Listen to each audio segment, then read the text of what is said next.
সন্ত্রাসী ছাত্রদল তারা গতকাল ঢাকা পলিটেকনিকে দেশীয় অস্ত্রশস্ত্র সহ হামলা করার মাধ্যমে যে হল দখল করার রাজনীতি নতুন করে ফিরিয়ে আনতে চেয়েছে, আমরা স্পষ্ট ভাষায় বলে দিতে চাই এই রাজনীতি ছিল ছাত্রলীগের রাজনীতি।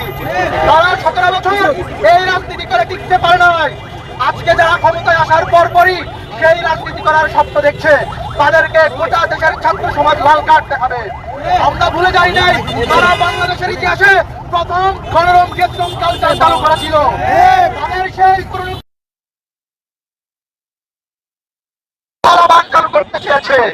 আমরা দেখেছি গোটা দেশে তারা নারীদের উপর হামলা করেছে। তারা নির্বাচনে জিতার পরে তারা বিরোধীদের উপর হামলা করেছে। তারা আজকে বলছে যে নির্বাচনের পরে হলে থাকছে কিভাবে? নির্বাচন জয়ের মাধ্যমে কি তাদের কাছে হলগুলো বর্গা দেওয়া হয়েছে নাকি? যারা হলে যে সমস্ত শিক্ষার্থীরা থাকে এটা তাদের নৈতিক অধিকার।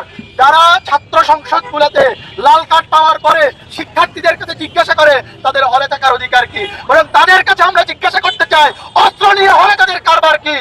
আমরা আজকে ঢাকা বিশ্ববিদ্যালয়ের পক্ষ থেকে প্রশাসনকে জানাতে চাই যে সমস্ত শিক্ষার্থী আহত হয়েছে, দ্রুত যারাই আক্রমণ করেছে, হামলা করেছে, তাদের যথোপযুক্ত শাস্তি এবং বিচার নিশ্চিত করতে হবে। এবং যারা রাজনীতি বাংলাদেশে করতে চায় দ্রুতই তারা ছাত্রলীগের পথ দেখবে। আমরা 24-এর গণঅভ্যুত্থানের মাধ্যমে যে নতুন সুন্দর ক্যাম্পাস করার স্বপ্ন দেখি, গণরম কেন্দ্র মুক্ত স্বাধীন ক্যাম্পাস করার স্বপ্ন দেখি, সেই স্বপ্নে প্রথম বাধা দিয়েছে ছাত্রদল। শিক্ষার্থীরা, ঢাকা বিশ্ববিদ্যালয়ের শিক্ষার্থীরা এই ধরনের গণরম গেস্টরুম চাঁদাবাজদেরকে অতি শীঘ্রই লাল কার্ড দেখাবে। ইনকিলাব জিন্দাবাদ।